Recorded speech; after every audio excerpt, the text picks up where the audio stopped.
Eles dizem que Maria Antonieta morreu na guilhotina. Isso é mentira. Quando a lâmina caiu, tudo já havia sido feito. Algo tão cruel que raramente é contado, algo que não aparece nos livros que muitos preferem fingir que nunca existiu. Durante semanas, longe da multidão, alguém decidiu que ela não merecia apenas morrer. Precisava ser quebrada, apagada, transformada em um aviso. E o que aconteceu nesse silêncio revela uma verdade assustadora sobre o que as pessoas são capazes de fazer quando acreditam estar do lado certo da história. Se quer descobrir a verdade que eles tentaram esconder, inscreva-se e fique até o fim. Maria Antonieta, o nome que evocava luxo, poder e perigo. Nascida arquiduquesa da Áustria, filha da imperatriz Maria Teresa e irmã de José II, foi prometida ainda criança ao Delfim da França, Luís Augusto, para selar uma aliança entre nações e consolidar poder. Chegou a Versalhes com apenas 14 anos, trazendo consigo joias, vestidos exuberantes e um sorriso que escondia mais do que revelava.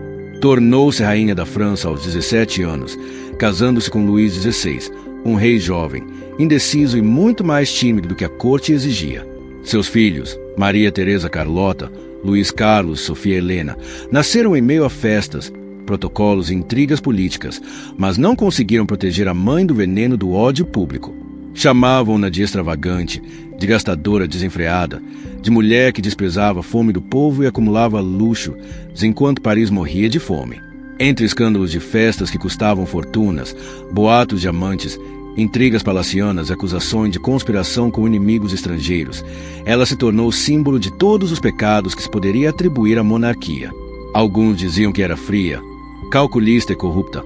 Outros a viam como uma vítima da própria educação e das expectativas impossíveis que recaíam sobre uma menina forçada a ser rainha. Mas o maior escândalo não estava nas joias, nem nos vestidos, nem nas festas. Estava nos segredos, nas sombras, nas acusações que a cercavam, transformando sua vida em um constante campo de prova, onde cada gesto podia ser interpretado como crime e cada palavra como sentença. Maria Antonieta era rainha, esposa e mãe, mas também prisioneira de uma corte que nunca aceitou, alvo de um ódio coletivo que transformava luxo e poder em motivo de condenação. E o que veio depois foi algo que nem toda a sua educação, nem toda a sua riqueza, nem toda a fama poderiam preparar. Antes mesmo que a lâmina descesse, Maria Antonieta já havia sido executada em essência, pois a França revolucionária não desejava apenas a morte de uma mulher, mas o apagamento total de um símbolo. A guilhotina seria apenas o último gesto visível de um castigo que começara muito antes, longe da multidão, em celas úmidas e corredores silenciosos onde a crueldade não precisava de aplausos. A vigilância constante não existia apenas para impedir fugas, mas para lembrar, a cada segundo, que ela não era mais rainha, não era mais mãe e mal era considerada humana, reduzida a um corpo sob guarda, mantido vivo apenas até o momento exato do abate público. O mundo exterior chegava até ela em murmúrios distorcidos, ecos de uma cidade que seguia respirando sem remorso enquanto seu nome era repetido como a raiz de todo o mal, e aos poucos ela compreendeu que não fora apenas julgada culpada, mas transformada em algo conveniente. Ainda assim, entre tantas tentativas de apagamento, uma lembrança permanecia viva demais para ser silenciada, uma ferida aberta que pulsava sem descanso, o rosto de seu filho. Pouco tempo antes, na prisão do templo, a noite fora rasgada por passos apressados quando homens armados invadiram o quarto à meia-noite para levar o pequeno Luís Carlos, uma criança aterrorizada. Maria Antonieta se lançou sobre ele, cobrindo com o próprio corpo, implorando e gritando que ele era apenas um menino, mas seus pedidos se perderam no vazio e ela foi arrancada à força, enquanto o filho era levado para longe para ser reeducado pelos inimigos de sua família. Os gritos dele ficaram presos em sua mente, repetindo-se infinitamente nas madrugadas da consergerie, e naquela noite algo se partiu para sempre, não a postura da rainha, mas o coração da mãe. Entre os poucos objetos que conseguiu esconder dos guardas, ela mantinha um pequeno retrato do menino e uma mecha de seu cabelo pressionados contra o peito, sua relíquia proibida e a última fagulha de calor em um mundo congelado pelo ódio.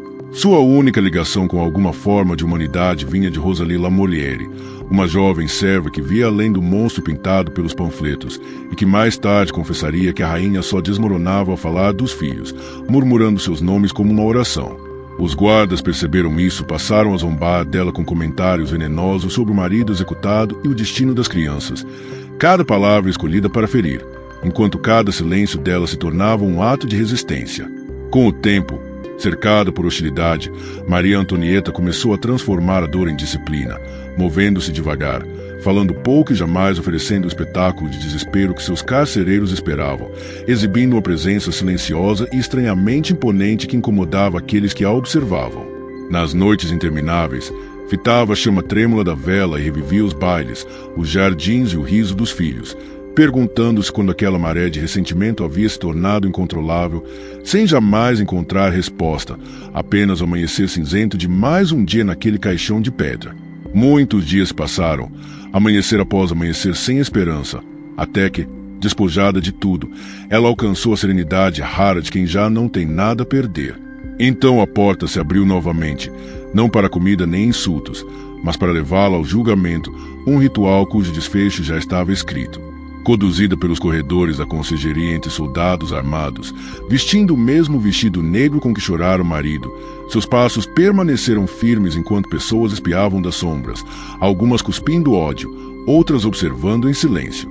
O tribunal revolucionário mais parecia um palco iluminado por tochas do que um espaço de justiça, e ali, sentada em um banco simples, estava a mulher que um dia governara a França, sem joias e sem coroa, mas ainda envolta em dignidade.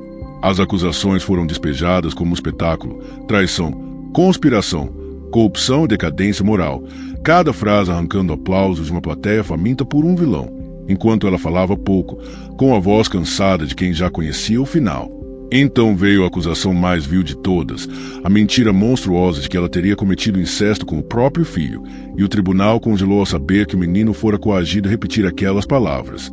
Por um instante ela permaneceu imóvel, depois se levantou e não se dirigiu aos juízes, mas às mulheres da plateia, mães como ela, apelando para a própria natureza que se recusava a responder a tal acusação. E naquele momento algo se partiu na sala, um lampejo breve de humanidade que não foi suficiente para alterar o desfecho. A sentença foi declarada, culpada e condenada à morte, e naquela noite silenciosa ela escreveu sua última carta, não de ódio ou vingança, mas perdão e amor, pedindo que cuidassem de sua filha e que dissessem ao filho que ela jamais culpou, uma mensagem que nunca chegou ao destino. Na manhã seguinte, sob o nevoeiro pesado, ela se preparou para morrer com uma calma que desconcertava seus carcereiros. Teve os cabelos cortados, os pulsos amarrados, foi conduzida à carroça aberta destinada a criminosos comuns. Enquanto Paris despertava indiferente, a carroça rangia pelas ruas entre insultos e risos, mas ela permanecia ereta e silenciosa, como se já não pertencesse ao mundo dos vivos. Ao chegar à Praça da Revolução, a guilhotina erguia-se contra o céu pálido e a multidão rugia em antecipação, mas Maria Antonieta subiu os degraus sem ajuda. Ao tropeçar acidentalmente no pé do carrasco, pediu desculpas com simplicidade, suas últimas palavras sendo um gesto tão humano que atordoou até mesmo aqueles que celebravam sua morte. A lâmina caiu com precisão implacável, encerrando sua vida enquanto o aplauso explodia, e seu corpo foi levado sem cerimônia para uma vala comum, onde reis e ladrões eram igualados sobre a terra. Durante anos, ninguém soube onde ela jazia e seu nome foi apagado dos registros oficiais. Mas símbolos não podem ser enterrados, e com o tempo, sua morte escapou à política e se transformou em lenda. Sua imagem foi preservada em cera por uma jovem artista que mais tarde se tornaria famosa. Enquanto a própria revolução devorava seus líderes, a França tentava se reconstruir. Muito tempo depois, seus restos foram finalmente identificados e levados à Basílica dos Reis, dando-lhe um túmulo com o nome. Mas esse não foi o verdadeiro fim de sua história, pois além das acusações e caricaturas sobreviveu o paradoxo de uma mulher que encarnou tanto privilégio quanto sofrimento, não santa nem monstro, mas reflexo de uma era moldada pelo medo e pela fúria. Ao tentarem apagá-la, concederam-lhe uma estranha imortalidade, e seu último gesto de compaixão atravessou os séculos como prova de que a dignidade pode ser a forma mais radical de resistência. Assim terminou a vida de uma mulher que perdeu o trono, os filhos e a identidade, mas que no último batimento do coração conquistou algo que nenhum poder pode roubar, pois impérios cairão e nomes serão esquecidos, mas sempre haverá um sussurro persistente sobre aquela que enfrentou o ódio do mundo com graça. Se essa história te fez olhar para o passado com outros olhos, se inscreve no canal e deixa seu like. Isso ajuda a manter vivas histórias reais, humanas e desconfortáveis, que os livros preferem suavizar.